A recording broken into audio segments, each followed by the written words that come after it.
Okay, this is part one of a Nismo wheel repair. I'm going to lose my nice bronze finish here. These are 4-lug Nismo LMGT4 wheels. And yeah, basically I'm going to have to take it in. I'll show you what's wrong with it right here.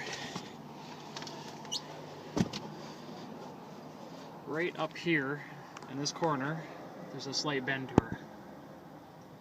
And basically we're going to take it and get it fixed. In doing so, it's going to lose its anodized finish. So I'm going to end up taking this one and buying another set of wheels and getting them repaired as well. Somebody that actually has the exact same wheels as I have.